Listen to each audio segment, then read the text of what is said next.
Yo, yo, yo, yo. This intro is always interesting. It gets me going. Hello, people. How are you today? Welcome to the Funky Marketing Show. Every week at exactly the same time, 3 p.m. Central European time, Totsi and I are doing the show. And we are more than ready to call out latest things we don't like in our industry and to highlight few interesting points we noticed from the last week or week before. Yeah, so we were thinking about what should be the topic of today's live, and basically we have no idea. So today will be centered around the things, around the questions actually uh, that we are receiving, and it's like, why are you in SaaS? Why should we work with you? How do you educate yourselves? Where does your education come from? Those kind of things. Especially having in mind that we are coming from the Southeast Europe, and here there aren't many SaaS products. There are many SaaS companies. It's all based on service-based businesses. Now it's changing a little bit, moving further with that. But we're not going to go back to the childhood, but we're going to go back to our start in marketing, let's say. So Totsi, I think we can start with when is the first time that you got in touch with marketing in general? In general, no, that's interesting question, but you you said we will not go through all the childhood. I don't know if you believe me. For the first time, I start thinking about marketing and everything. It was like in my sixth grade. I put like ad together with my two friends that we are ready to sell video games for Commodore 64. So we have like that entrepreneurial spirit early on, but for marketing a little bit on higher level, let's say it. I was studied economics, so for me it was like something I started studying in my early 20s, but somehow I always felt digital better. So I Where started you weren't on the marketing department, right? in that point, it was like a more general study. So we had like few marketing related topics, stuff like that, but not like so specialized at that moment before Bologna and everything. Well, I'm old. What can I say? And I don't know. I was like always in digital. I love social media. Before that, I love blogging as a way of communication. And somehow I discovered MySpace, and I was like completely drilled inside, and I start building an audience early on, and I learned how to drive some targeted traffic, how to curate content from other people's blogs, and I combined my social media presence and my blogging activities. And after some time, I start my own blogging media platform, So and that's happened while you were still studying. Mm, around I was like 25, I think. So it was like Yeah. Let's stick to the first time you heard about marketing. We have time to go through that. So it happened on the university, right? yeah. And how did you think at that time of marketing? I know that I heard it first time when I started studying marketing. I didn't choose to study marketing. Like I wanted to study tourism and geography, but my parents wanted me to study something related to the mathematics and economics, which was, from my point of view, a suicide because I had,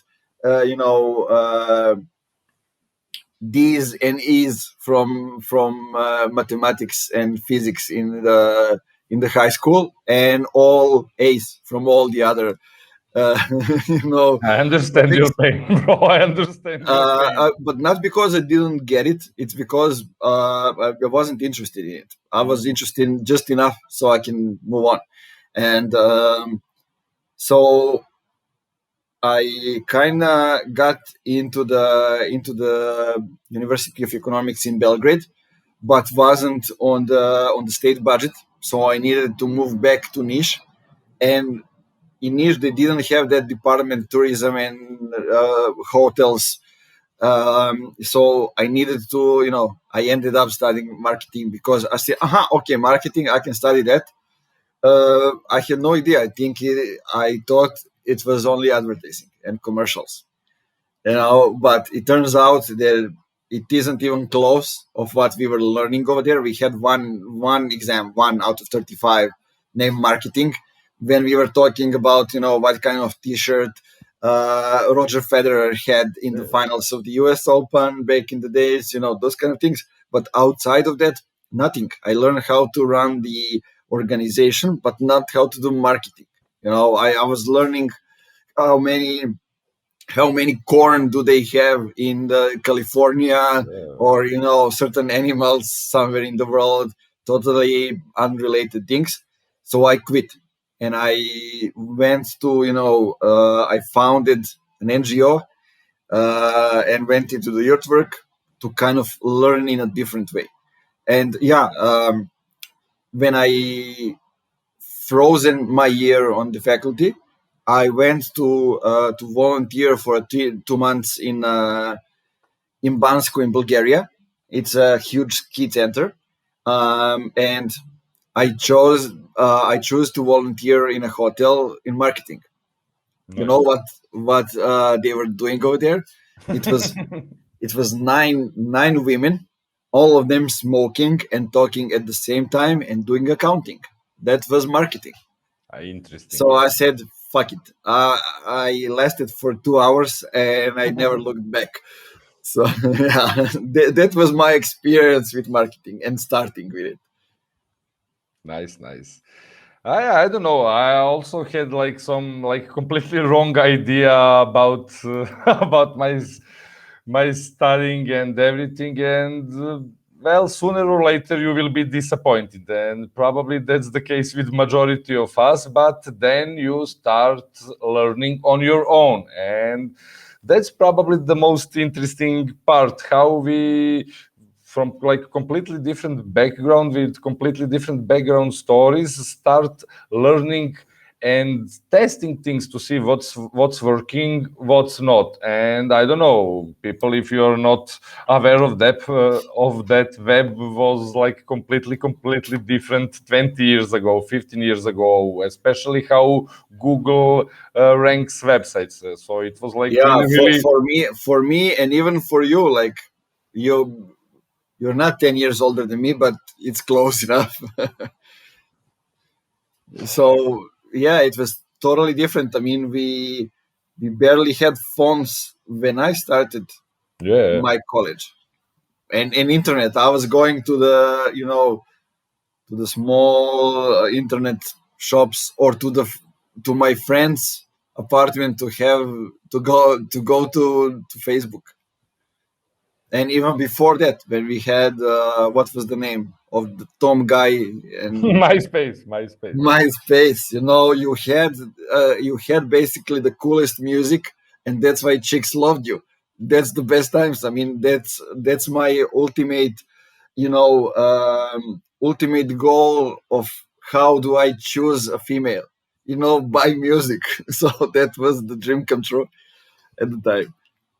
And I don't know, it was nice because if you wanted to have like a nice MySpace profile, you need to do some work, and to be able to understand, you need to know some basic HTML. So it was like really, really cool platform, and somehow you need to talk with people and to exchange ideas, to exchange how you can fix this. So people were like more related to each other, and somehow Facebook changed everything, and now we are just scrolling and liking, and somehow people feel dumber and dumber year by year. So we are like less content creators, we start being content consumers, and we are doing that more in silence by liking, scrolling and liking. And I really don't like that because I'm doing content creation for all my life. So, but Yeah, but things will. let me give me the info. So how did you start writing? That was the first thing you did inside marketing, right? Yes, yes. So writing, and how did you start doing that, and why? I don't know. I always loved to write, even in elementary school. So writing in public, in digital, I started first with forums. After that, it was like a blog on B92, like big Serbian media portal. And I loved two-way communication, exchanging ideas, arguing with other people, stuff like that. So I just react. I felt the power and I go wild. And I don't know. After that, well, things start a little bit different because I had my own website with authors and everything, and I wanted to bring more authors, to bring more visitors. And I was like very interested in building audience and driving some targeted traffic. So I start learning about search engine optimization at this moment and that moment, and for that point it was like completely natural for me. And that's like the first time i I found some things on web about search engine optimization, and probably that was like the main point where I was go more in researching and learning two So things. it was a group of you guys, right? At the time, something like that.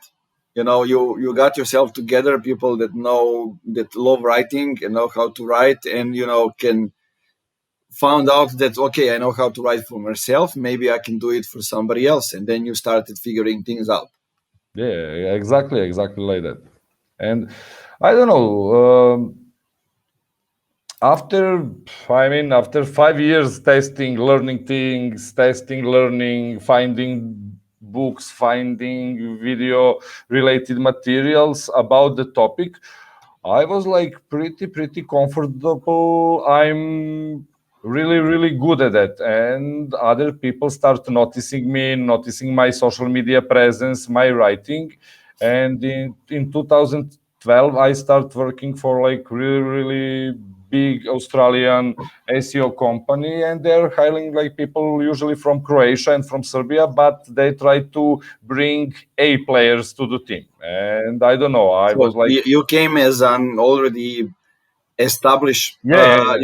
content person, right? Something Yeah, like that. content and social media person. They were like more technical SEO crew, and I came like with really strong writing and social media background to give them like more life. And I don't know. I came there as a senior consultant, and with my personal team behind you, I bring them together, and we start preparing like articles for our own needs. And it was like really nice experience for me because in that period of time, I worked with like big clients for Virgin Australia, PayPal Australia, and few bigger Australian companies, as I said, as a team leader and senior. So I had like directly communications with them and managing like all the tasks below me with my team and other team members from company. Sounds like a natural, uh, you know, order of things, how things are happening. I don't know, when I'm listening to you and I'm, thinking about my journey, it was everything but not linear. Yeah, So, because like from that point when I was, volunteering somewhere and learning what marketing is not, I, started organizing huge summer camps and events because in my hometown nobody was doing that. So, and we needed to promote them. So basically, that's how I started learning social media and those kind of things, and basically got the page of my NGO that I formed in 2010, 2011. We got it to the 5,000 followers, which were the most in the city at that time. So uh, everybody that needed some information about the events, about the youth, about anything would come to us at that time. And also, like one summer, I went to we were just, chilling and didn't know what to do with ourselves. You know how it is in the summer when Yeah, when you are on a vacation or you are studying but you don't have exams, those kind of things. So here there's a summer camp. Somebody is organizing, some biologists here on the mountain, on Sarapalena mountain. Let's go over there, and we went there for 3 days. I stayed for 20 days, as long as the camp lasts, and it turns out that they want somebody to take over the camp. So it was me taking over the camp the next summer, and out of like 30 to 60 people on the summer camp, the next year we got also like people from abroad and a lot of other stuff, and I got like 196 people on the camp for 14 days, and without advertising, without budget, without anything. Basically, I was using Facebook groups at the time. There were a lot of groups related to the Erasmus Plus exchanges, things for the youth projects. So I used that to kind of attract people to apply and get them. So basically, I was doing that for 4 years. And last year we got like people from 18 countries in a village on the mountain in Serbia. It was truly amazing, an amazing experience. You learn a lot of those people just by talking with them and how to attract them also. So, and year by year, I needed to have some kind of, not a financial gain, but to make it profitable. So I organize, selling juices, selling beer, those kind of things, organizing a lot of different stuff for the community and a lot of other things. But I learned how to, how to organize the team, how to manage 200 people. That was a nice experience because when you try to ask for a feedback, it wasn't any. It's not like we had 196 people at once at the camp. It was during the 2 weeks, but at one time we had like 80 something people. So I asked them, for the feedback. Of course, nobody responded of course. because they have the mass behind them, and so I had to figure it out how I'm going to do it. So we had at one part we have only people from abroad. On the other object, we have people from Serbia, and in the middle there were tents, and it was mixed people from all around. And so I put my tent in the middle. And after the dinner, I came to the tent to work a little bit inside the tent and to listen to the people because they are in tents or outside tents and they don't know that I'm listening. So I hear the feedback, and tomorrow morning, no problemo. Everything's working fine. And those kind of things, like because I was changing things before me, the camp was something people were using just to go to drink, especially people from the village, because it was a unique opportunity that young ladies are coming to the village, parties and everything. And I made them work, clean the river, clean the garbage dumps, all kind of different stuff. And I got a little bit of hate from the village. So the next year, I brought my friend who is like the leftist, bald, and everything with the huge muscles, and told him he is the main guy on the camp. Go to him for everything, so I could manage everybody else. So those kind of things, and I didn't even realize how much did I learn. No, you learn how to So deal with people. yeah, and in the middle of all that, basically because I was living out of the activism and I couldn't apply for the projects and those kind of things out of some sad events that happened in my private life. We're not going to get into them right now, but I couldn't apply for the projects and I needed to leave out of something. So I was working like night shifts in the cafes and all kind of different things. But one time the guy called me and say, I'm working for a Canadian based marketing agency and we've been listening to you speaking about your experience, about your background 2 years ago on an event in a different city when I was as a youth leader speaking.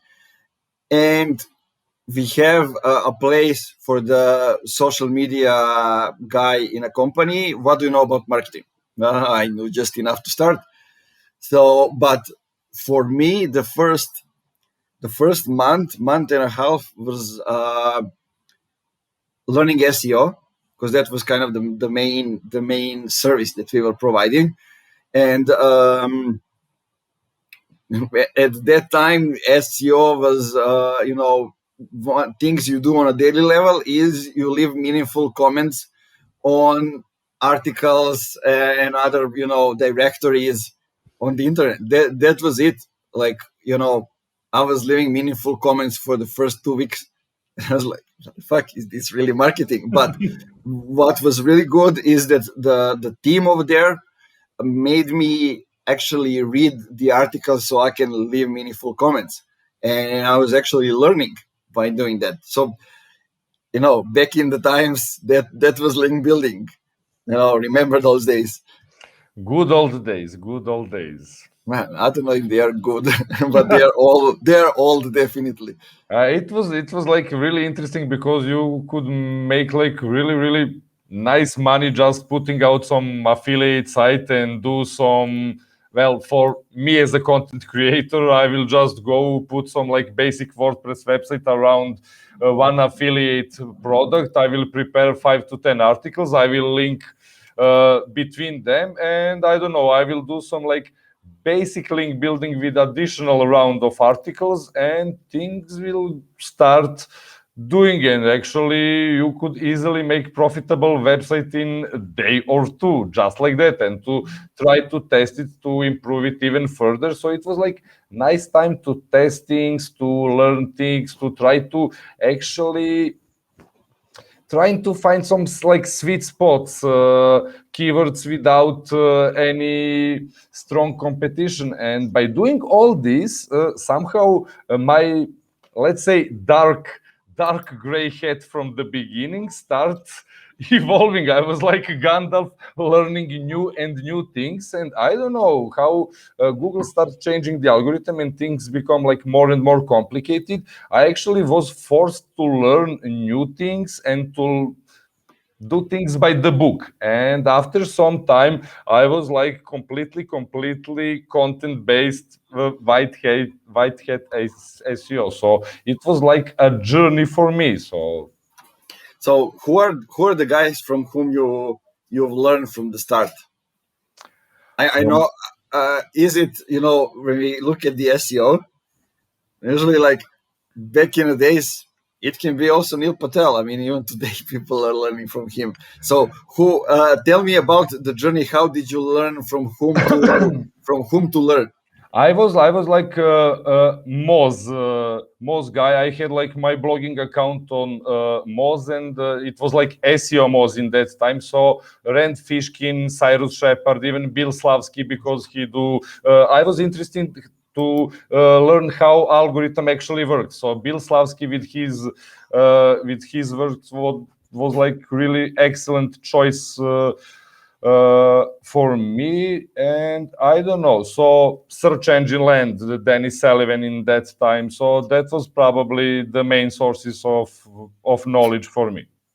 Yeah, I think I started with Gary Vee, and then went to some others. Gary Vee is great for that time when you start because it gives he talks about the hustle, he talks about Yeah. all those things. But back in the days, I was just learning and watching a lot of videos while I was doing things and sharing everything with the team. We had a Slack group, and I was sharing tons of things over there. So everything that I learned, I wanted the team to learn as well. And I soon I became the team lead. And as I was moving forward, got also the biggest accounts. Back in the days, those were automotive shops, auto repair and used car sales shops from based in Hamilton and Ontario, Canada. Some e-commerce shops, and a lot of other different clients from really different industries. But what's been interesting is that that is exactly what I needed back in the days, because I had the freedom. The owners give me the freedom to find a way how to make something work, and also the clients, they didn't imply like do this or do that, but you find a way how we're gonna get that to the number one to three spot for that keyword. You find a way how we're going to get traffic over there. You find a way how we're going to get more clients. And because I was doing a lot of things, getting a lot of results, and sharing all that with the team and outside of the team, I got promoted to be a GM in like 13 months. And it was interesting because then as a GM, I was the one setting up my own goals. So it can be something that can kill all your creativity, or you can kill it by finding the way to make it work. So I told myself, okay, for us, for the clients to move up on Google, we need to do something new every day, or we need to find some different things that are working. So I was doing one thing and measuring all that by relevant people coming to the website. Relevant means that they are converting, they are scheduling calls. I was on a call every week with a client asking, how many customers do you got? Because if you are in automotive industry, if you don't get from first to the third place on Google Maps, you get zero. You get zero clients, and because people are driving and then searching from mobile, and that's how they find you. And it was interesting. I learned a lot of things because cars are expensive toys, and feedback can be really brutal, and you need to have a brutal service to keep going with that. And it was interesting. I mostly learned at that time about the content, about organic marketing, and at the time happened the thing with Facebook newsfeed, when Facebook basically stopped showing things in the newsfeed from the pages and everything. And a lot of people started to panic. What It are we was going to madness. do? It was Fuck you, madness in that Facebook. time. You Yeah, are yeah. you are taking money out of my pocket. Like those kind of things. And I was like, okay, things are moving in a way where we have, where the employees or every company will be the biggest influencers of that company. So what did I do? I made a checklist for everybody from my team. I was running I think it was four people in my marketing team. There was a development team, and there was one designer and two owners, something like that. Around 15 people were in the company. So I created a checklist for them what to do every day, to post on LinkedIn, how to distribute the content, how to do a lot of things. So basically empowering them to create their own personal brands. And back in the days, it was something that came from me as a GM. So and it's interesting. Now we are seeing that those things are actually really working over there. But people didn't realize that. I wanted to implement also, to record a short video, just to say to the clients, hey, let's say, Mick, um, we are gonna have a reporting call this week. This is what we're gonna talk about. Chat next week. That's it. Just to come and make it more personal. But it was like, whoa, he's demanding of me to do that, to those kind of Oh things. no. And it was interesting because, in general, I was learning a lot because when I became the GM, the owners disappeared for 2 months and they told to the team like Nemanja has all the rights and responsibilities and all the freedom that we have as the owners. Ask him for everything. And before I got to the GM position, I wrote like 17 stuff with my buddy Atsa at the time to go to the owners and to tell them if they don't fix it, we are leaving the company. And basically they told me, now you implement them. Here you You are. are the ones who Go. who will do it. And I didn't know any process. I didn't know any password, anything. So I needed to create everything from the start. Processes for hiring, processes for the marketing team, for design, everything. And I learned tons of stuff. It slowed us down as a company, but it propel me to the future like a couple of months advanced. And so that's kind of the thing that I see as a most important thing when you are learning something, that you have the freedom to do things, to make mistakes, to implement, and that somebody believes in you and gives you that freedom. I have like similar experience, but from in my perspective, sometimes you need to fight hard for that freedom. Remember back in the days Mm-hmm. in 2012 when I started working with that huge Australian company, it was like huge team company. It was like 100 plus people, and at the beginning of the month, I will receive my tasks, my clients, and strategy and checklist what I need to do till the end of the month. And to be honest, I didn't like the strategy. So I decided, hey, I will test few things, and I did few things on my own. And I was brave enough to actually do my own strategy. And after first month, I sent a report, and it was like a little bit different than they expected. And I was there to actually defend my strategy. And then they checked the results, and they saw like complete Google domination for few clients because I used like completely diversified approach in that time. I set additional blog spot for clients completely on my own with articles prepared by my own personal team completely out of strategy. And after that I use like visual elements to make additional boards on Pinterest, and I actually succeed to rank for the clients with Pinterest boards and blog spot articles and things completely out of their vision of strategy. And people start thinking, hey, what's this guy is doing? And after 2 3 months I had like completely freedom to do what I want to do. And even they told me, hey, Ivan, maybe you are like fixing things too fast. Maybe you can slow down a little bit, because if you succeed in your strategy, maybe clients will left us like too soon. We like they don't need us anymore.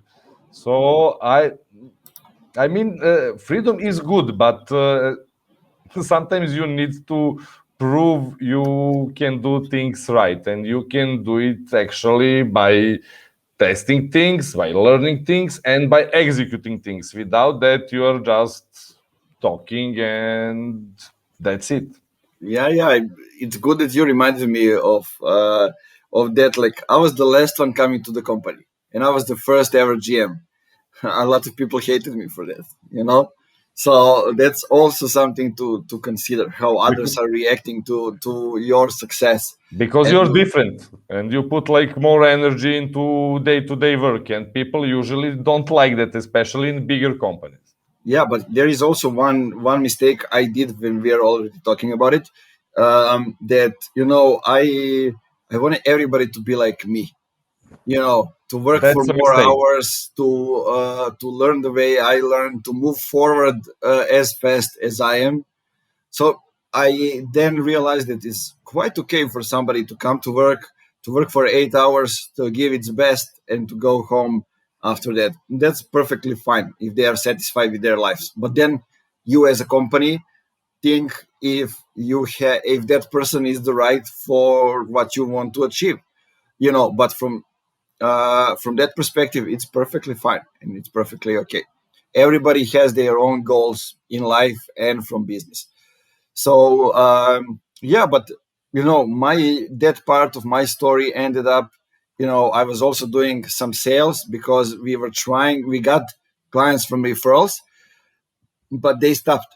At one moment they stopped because we had the same clients for years and they ran out of the recommendations for us. So we got a few from the sides, and so I got the team, as I mentioned, the checklist to become more active on LinkedIn, so we can get a couple of clients. From there, we started doing, LinkedIn outreach. Basically, at the time, it was a tool that was acting like a human coming to you. You go to the LinkedIn search, you add, the industry, positions, and everything, seniority, and then you go to sleep and let it to run, and it acts like a person comes to the profile, stays for 20 seconds and then leaves, because 20 seconds is enough to inform somebody that you have been visiting their profile. And tomorrow, if you see that that they came to visit back to your profile and visit your profile, then you reach out to them and you start relationship. But I saw that you go and talk about business things, but you close things via Twitter, talking about some different things outside of the business. So that was also the learnings. But I felt like I don't have anything else to learn over there. So I moved to specialize in website personalization, marketing automation, those kind of things. And I don't know what was the second step for you, but for me, I had to learn some things right from the start. I was writing emails. I was doing Facebook campaigns. I was doing that uh, in the first company as well, but now it was only me, in charge for those things. And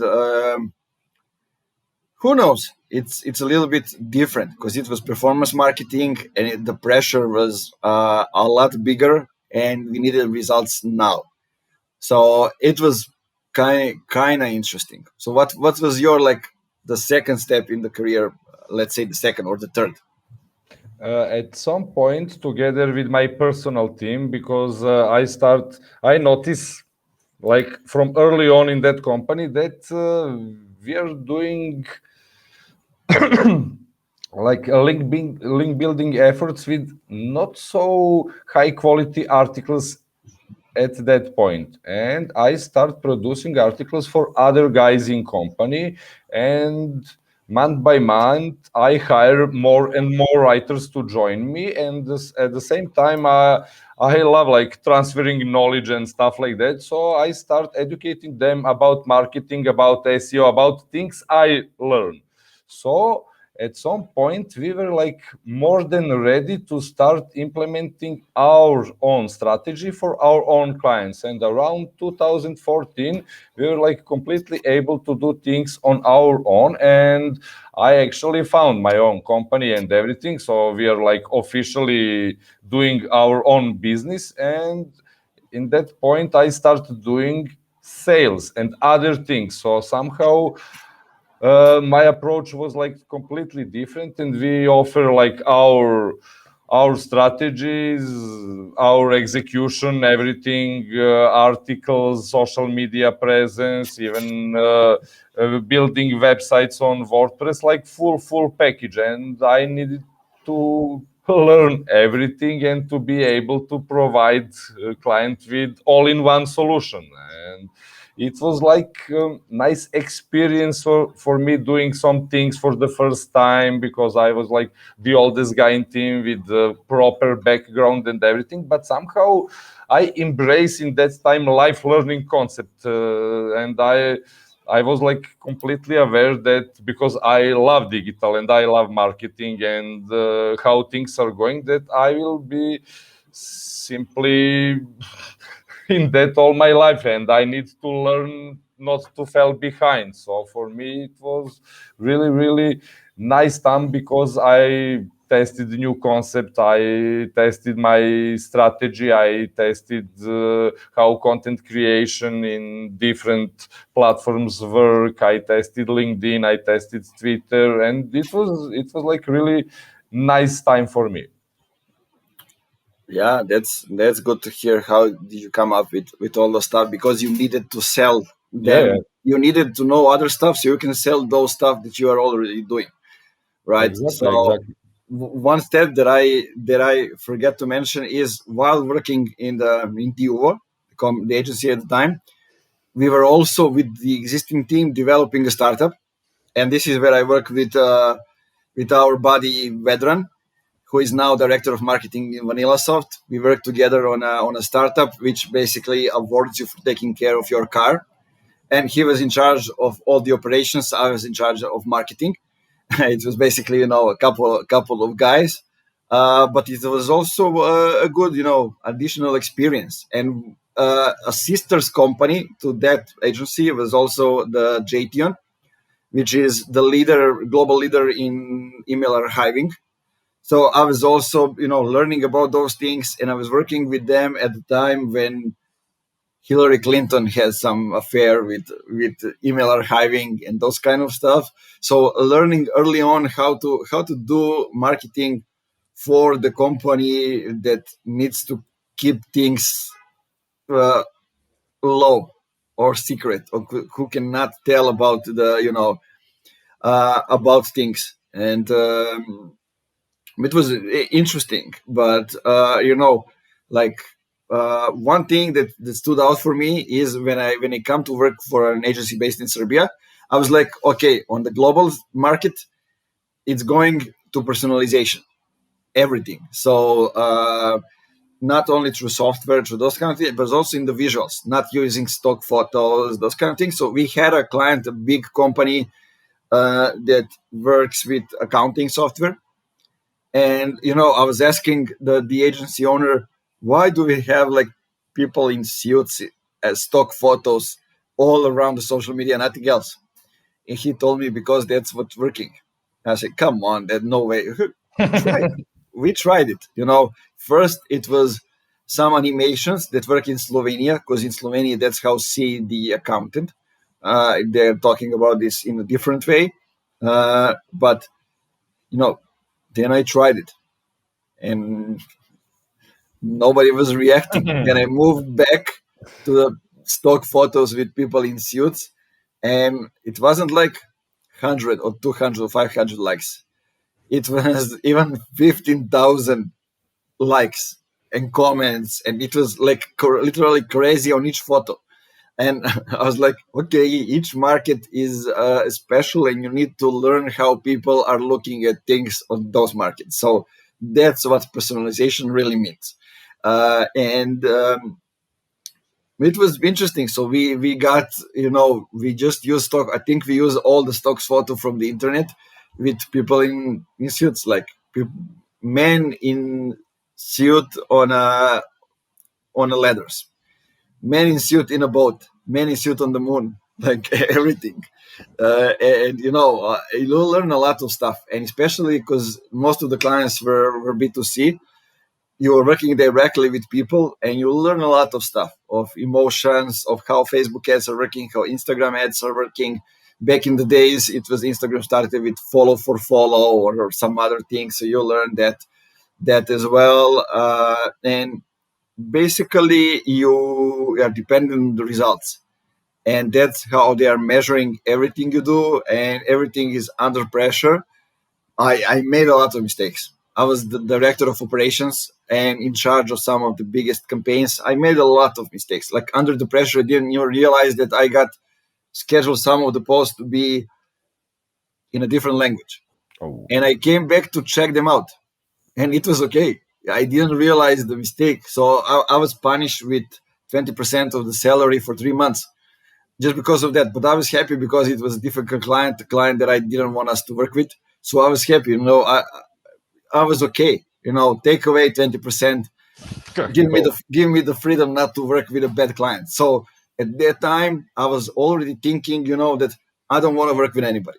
I want to work with clients that respect what we do, the way we do it, and so that's kind of the background. And I saw that performance marketing has a plateau, and that it works until you have the budget. It works just fine, but after that you need content, you need brand, you need different things. So we moved back to. Actually, that's the direction I wanted to go. That's not the direction the owner wanted to go. It was for some reason he didn't want to go to the international market. That I felt like I'm choking working on a Serbian market, and that I need to go bigger. That I have bigger things ahead of me. So we split up. Um, and actually I was fired because the owner didn't have enough budget for my salary. It was my salary was the same as the salary of all the other people in the agency, and I mean I understand that from that perspective. So, but we didn't get the bigger revenue because he didn't listen to me. So, and I moved over there, and then I started, coming up with the funky marketing. But at the time, I didn't even know that we will be in a B2B space, working with SaaS companies, working with tech-based companies. I didn't know that. This is how it went. The first client was Impact Hub Belgrade, and they are working with tons of software companies, innovative startups. So we already got into the space, and then I saw the gap into the B2B industry and started implementing the things from B2C into the B2B. But right there, last January when we started, I didn't know much about the SaaS industry. But talking with around 300 companies in a year and a half, too, working with 40 companies, you learn tons of stuff. And a year or a year and a half is a big period of time. You can change your life completely, your career in that time. So what was your idea? Like we started to work together uh, around a year ago, something Almost, something almost a year. something like that. And you have that background in SEO and content and those kind of things, but your background isn't in SaaS as well, and those kind of things, and you were making a break in your career for a year or two or a couple of years, something like that. And how did you get back into the rhythm? I think that would be a nice thing to share. Well, it was complicated at the beginning because when I came back from Spain in 2017, I was like completely puzzled. I lost my company in Serbia. I stopped doing things I done before, and I was like ready for next step, but I wasn't sure what to do. And I had like few adventures, let's call it that way. And after some time, I mean business adventures, and after some time I was like, hey, no, no way, I'm gonna do this. And I wasn't actually sure what to do, and I took that time to actually learn more things and to be ready for the next step, but I wasn't sure what will be the next step. And to be honest, it was like hard without like real support, without team behind me, because more or less I get used to have like team on my own and to organize things. And now, I mean, in that time I was like alone, and I was ready to start actually doing something new. And I start learning about new tendencies in marketing, about demand generation, about where is LinkedIn right now, where is how things are going in B2B space, what are trends in content marketing. And as I said, I was ready, but I wasn't sure what is like the next step. And in some point I actually noticed like one of your articles, how to create B2B content machine, and I start studying it. I mean, all things in funnel, stuff like that. And I remember that time, it was like summertime, and I was like, hey, this guy is actually know what he's speaking and doing. And I was like really, really pissed off how things are going in Serbia, even on international level. And I was said, hey, I can do business with people who actually understand things, and I cannot work with anyone.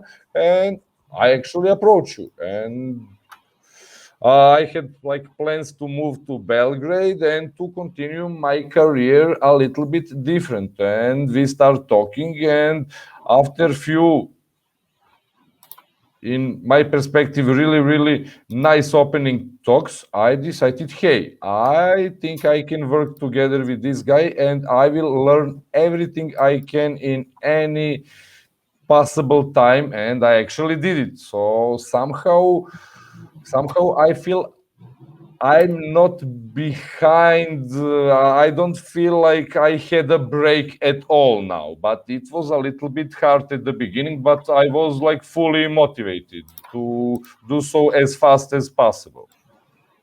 Yeah, it was interesting looking at where are we now from that time. I mean, I couldn't offer you like a big paycheck or something like that, and you told me like you didn't want to work for anybody. So that was kind of interesting, and I didn't realize how much experience you have and those kind of things, because at that time you weren't really active on LinkedIn. Yeah, I You was have like, been active in the past, but looking at your profile, I see that you're not active. So you're telling me like, I will become active, and I was like, okay, I can try it. Let's see how it goes. But it's interesting because we learned a lot by talking with companies, talking with clients, doing things, but also by listening to the podcast. yeah, Also, that's good. I think the rise of the podcast helped us a lot. Learn different things from different people. I think that if that didn't happen, we wouldn't be where we are right now. At least Probably.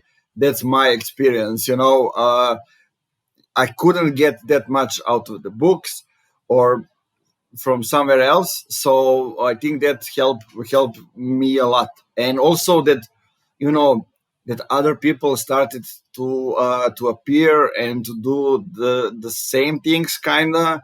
So Chris Walker and others, and basically I think that all of us were supporting in a way each other, maybe not directly. I never talked to Chris Walker or to somebody, so to some other guys, but we all uh, were growing at the same time, and changing a little bit the things, how we are talking about things, how we are doing things, how was the old way, how was the new way. But you still needed to learn so many things. Like even today in SaaS industry, there are so many expressions that that people have no idea what do they mean. I think that that most of them are unnecessary, but there are so many of them, so many shortcuts, like So many interesting metrics to actually follow and monitor, and yeah, metrics and those kind of things. And like just yesterday, I was listening to an episode. I don't remember who was the guest on DG podcast, and it was a huge company. And he said, attribution is hard, and it's hard to know what to measure. It's hard to figure out, what are the things that you can measure, and then out of those things, eliminating those things that you don't need. That's extremely hard, and not even like you know, I think it was $30 million company or something like that, maybe more. I don't remember. I'm just talking out of my head, but they didn't figure it out yet, and the guy is telling that it's hard. So it is hard for everybody, especially if you're just starting, if you don't know how to do it, especially if you are, developing the product fast. And we work a lot with seed A, seed B stage startups, and over there working with them, you can grow 3 to 5 times, and it's not enough. it's It's not not enough. enough. It's not enough, and everything will break couple of times on the way. And and first couple of times you're like, what the fuck is going on? you know Before that, I was working with companies which are steady, and ten you percent need. grow, and it's okay. Yeah, and we needed to learn also those things, but it's totally different if you're working directly with the customers as well. Yeah. So, different things, but I think the most important thing is, learning by doing and also by talking with those people to find out how they are talking about things. You There know, is no shortcut to that. There is no shortcut to that. yeah, and also one thing that we started implementing lately, and it helped us a lot to accelerate, in my opinion, go to the next level, is asking the right questions in the onboarding. That's true. Because you need to find out the things that will help you do your job better. Maybe the company doesn't know the answers, but you are here to help them find out the answers. And it's extremely needed because companies want agencies or consultants to just go like do the advertising, do the content. Can we skip analyzing? Can we skip optimizing? We cannot, because we need to have the basics right so we can actually do something that gives results. Learning by doing is amazing concept when you finally embrace it, because only with regularly talking to customers you can actually realize what are like real pain points, not theoretical pain points. And by learning additionally through podcast, and I will agree with that, it's like the best source of knowledge. By first you learn, then you test, you find what's working, and then you execute hard. And there is no shortcut to that. You actually need to understand your customers first, and after And that. one more thing I will say, and I think it's important, extremely important to be said, is that when you start with advertising or when you start with anything new, first 3 months are a trial period, are a testing period. 3 months. So 3 months. Not many companies want to do that. Not many companies want to invest that. Not many companies have the money for that. But it's extremely needed. It doesn't mean that you don't get to the results in 3 months. It You go to the results straight away. But it's all testing and adjusting in the first 3 months. So that's how you need to look at it. Not like we don't have results in the first month, let's stop it. No, it's No, still we are testing. in testing phase. Or if we have results, maybe in 3 months we will have, and I definitely we will have much better results. Because we are optimizing things. And in the first 3 months, you are basically paying, the setup and the research and optimization and everything. After the first 3 months, when the testing is over, when you are paying for the results. That's what's happening over there. And you're not paying the person to do it or the company. You're paying for the results. And these are important things to know and to be aware of, because people want, we are going into advertising, we want results in a week. It won't happen. Sometimes it can happen, but usually it's not the way it goes. You will have those results because of something you have done before, not because you started an advertising campaign. And it goes the same for all different things that we are doing over there. And don't forget the organic. Don't forget the social, because we don't need like followers by numbers, by vanity metrics. We want to build audience, and after that we want to build engaged community. Only with engaged community you can actually go further. And for things like this, you need to add value first. You need to build trust, and you need consistency. You need time. Yeah. Also, those are all important things. And working a lot with startups, they tend to spend the money from the investments on PPC. They will You burn. know, so They will burn uh, their budgets without best results. I remember what our friend Ognin said. Like, companies getting like 20 or 30 millions seed money, and what happens next? Google gets 10 millions out of that money. It's funny because it's true, and you can spend that money much wiser. But I don't say that you don't need to invest in the ads. That just you need to find what's really working for you and get there. So I think we talk a lot, and I think this was actually the show, because we were talking about our own lives, our own careers, and taking that to what we are doing right now with the companies, giving some, advice and examples. And but I didn't ask you what is the last song that you listened to. OMG.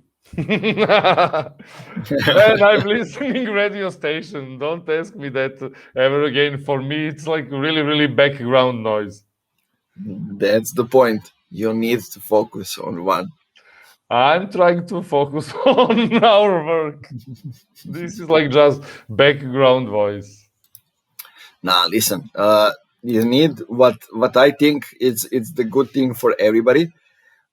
Is to to celebrate some small wins during the day. That's why I like the checklist. So I can go and you can just cross things out, and when you finish one, you just go and do your dance. With happy dance.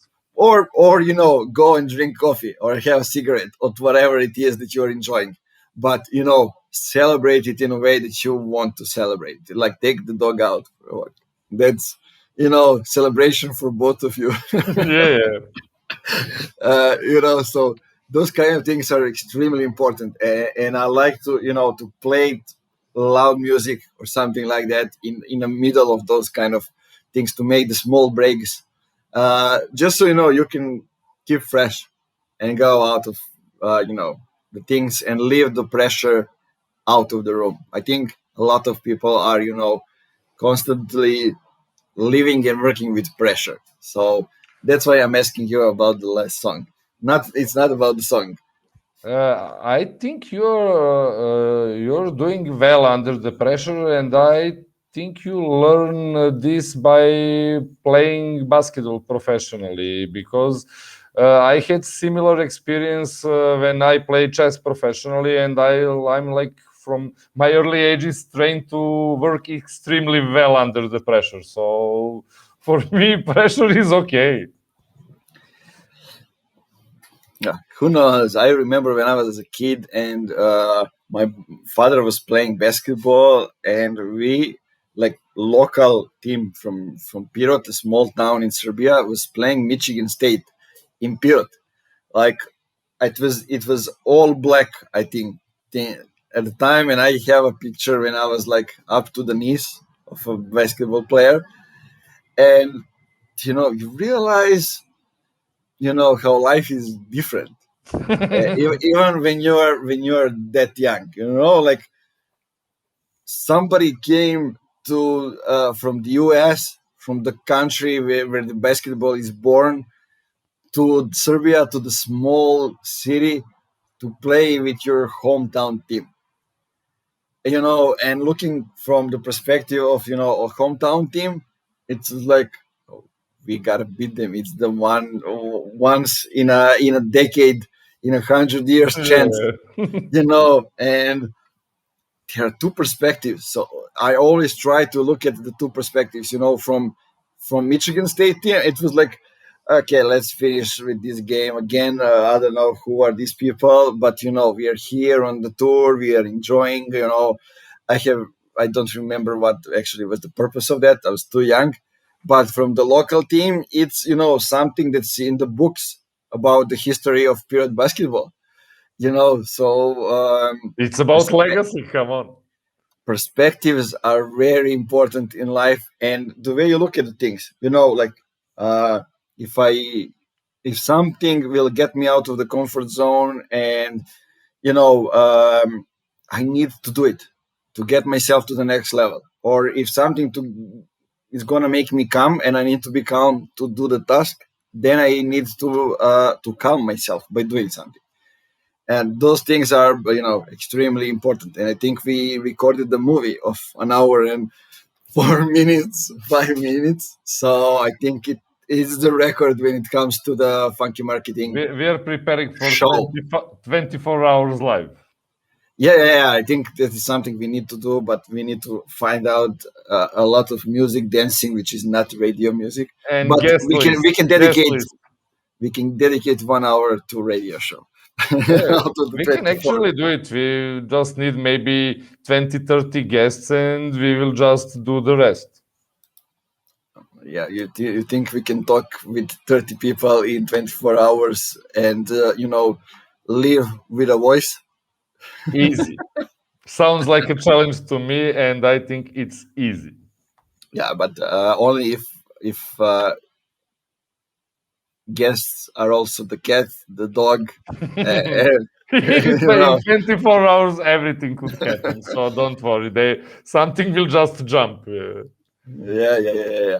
Okay, guys, thanks for listening. I hope we gave something interesting to you. I hope that you learned something. We try to share our background, our experience, and let us know if there is any topic that you want us to dive into, because we are freestyling every week, and we can talk about all kind of different topics uh, any day, and we have a lot of different things to talk about. Maybe we don't remember them, but maybe you need answers from us, so let us know and we'll do it.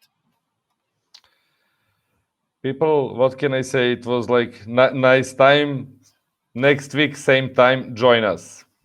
Yeah, and keep it funky.